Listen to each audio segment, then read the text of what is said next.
नमस्कार, मैं डॉक्टर आशुतोष कुमार सिंह, प्राचीन भारतीय इतिहास, संस्कृति एवं पुरातत्व विभाग, DAV PG कॉलेज वाराणसी की ओर से आप सभी छात्र छात्राओं का हार्दिक अभिनंदन करता हूं।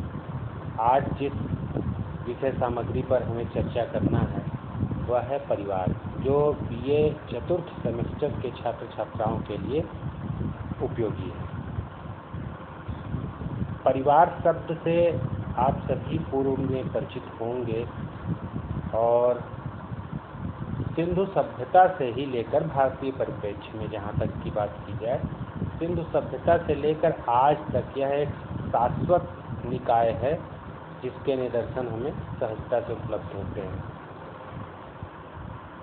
किंतु जहाँ तक परिवार में सूक्ष्म विभेद की बात की जाए तो यह जो पाश्चात्य दृष्टिकोण है परिवार को देखने का और जो भारतीय दृष्टिकोण है, दोनों में मतैक्य नहीं है। कुछ सूक्ष्म विभिन्नताएं देखने को मिलती हैं। प्रत्येक व्यक्ति का जन्म तो परिवार में होता है, किंतु परिवार की ठीक परिभाषा कर पाना थोड़ा दुरूह कार्य है। ऐसे में वर्गसा और लाक जैसे विद्वानों ने परिवार की परिभाषा करने का प्रयत्न किया है। इनके अनुसार परिवार ऐसे व्यक्तियों का समूह है जो एक दूसरे से वैवाहिक या रक्त संबंधों या गोद लेने की प्रथा द्वारा जुड़े हुए हों। इस परिवार के सभी सदस्य पति और पत्नी, माता और पिता, पुत्र और पुत्री या फिर भाई और बहन के रूप में एक दूसरे से बातचीत और व्यवहार करते हैं। ये सब मिलकर एक संस्कृति का निर्माण करते हैं और उसे संपोषित करते हैं। परिवार की यदि इस परिभाषा को देखा जाए तो यह पाश्चात्य दृष्टिकोण से तो ठीक लगती है, जहाँ परिवार का आधार केवल कुछ भौतिक और मूर्त तत्व है। किंतु हिंदू परिवार में वर्तमान पीढ़ी के सदस्य और उनके पूर्वज केवल इन भौतिक मूर्त तत्वों से नहीं बंधे हैं, बल्कि उनको जोड़ने वाले कुछ आध्यात्मिक, धार्मिक और मनोवैज्ञानिक तत्व भी हैं। हालांकि प्रारंभ में परिवार का मुख्य उद्देश्य संतानोत्पत्ति था, लेकिन बाद में इसका महत्व समाज की इकाई के रूप में अत्यधिक बढ़ गया।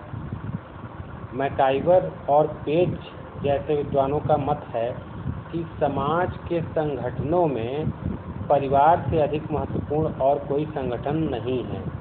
सामाजिक संस्था के रूप में परिवार मनुष्य की कुछ आधारभूत जीव विज्ञान संबंधी, मनोवैज्ञानिक और सामाजिक आवश्यकताओं की पूर्ति करता है। परिवार के 3 महत्वपूर्ण कार्य देखे जा सकते हैं। पहला, यह पुरुष और स्त्री की काम सहज वृत्ति की स्थायी संतुष्टि करता है।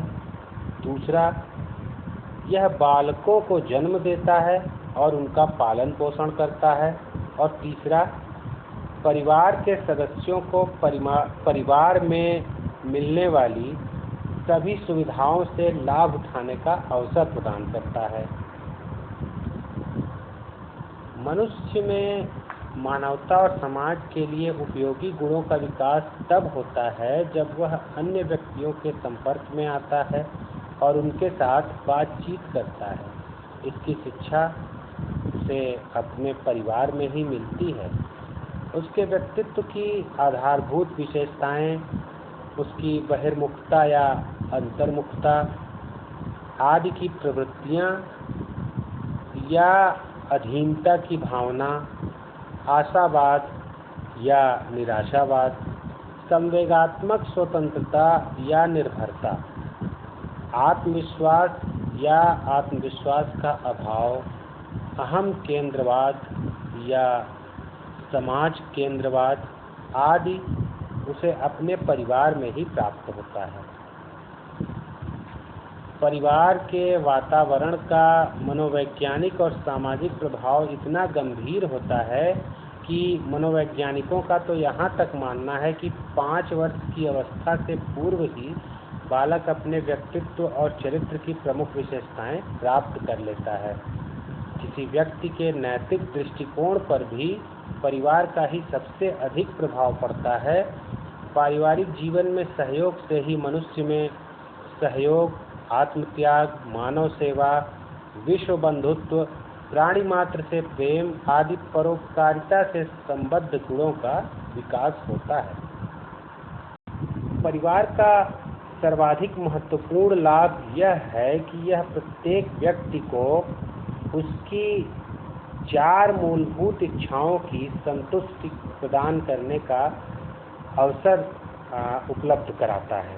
ये 4 इच्छाएं, बर्गसा और लॉक जैसे विद्वानों के अनुसार ये 4 इच्छाएं जो हैं, एक नए अनुभव की इच्छा, सुरक्षा की इच्छा, सम्मान की इच्छा और प्रत्युत्तर पाने की इच्छा है। इस प्रकार देखा जाए तो परिवार के प्रत्येक सदस्य के कार्य के प्रति अन्य सदस्यों की प्रतिक्रिया ऐसी होती है जिसका ठीक आशय समझकर प्रत्येक सदस्य अपने चरित्र का निर्माण करता है। यह निश्चित है कि परिवार का जन्म संतानोत्पत्ति की इच्छा से हुआ था, किंतु धीरे धीरे इसके सामाजिक और मनोवैज्ञानिक महत्व में बहुत ज़्यादा वृद्धि होती चली गई। यह भी है कि इसके अनेक कार्य अब समाज या राज्य द्वारा संपादित किए जाते हैं, किंतु वर्तमान जटिल सभ्य समाज में अनेक सदस्यों के बीच की अंतर क्रियाओं में संबंध स्थापित करना या कहें कि परिवार व्यवस्था को सुचारू ढंग से चलाए रखना अब और भी अधिक महत्वपूर्ण हो गया है। और हिंदू समाज में संतानोत्पत्ति और काम भावना की संतुष्टि को सदैव ही पारलौकिक सुखों के अधीन से गौण माना गया है, इसलिए क्योंकि यहाँ जीवन के उच्च मूल्यों, नैतिक और आध्यात्मिक जीवन तथा पारलौकिक जीवन के लक्ष्य को उच्च माना गया है। इसलिए क्योंकि इससे मनुष्य पार्श्विक सहज वृत्तियों से ऊपर उठकर समाज और आगे आने वाली यानी कि जो भावी पीढ़ियां हैं उनके लिए आदर्श स्थापित कर सके। अतः भारतीय संदर्भ में परिवार व्यवस्था का महत्व और भी अधिक बढ़ जाता है।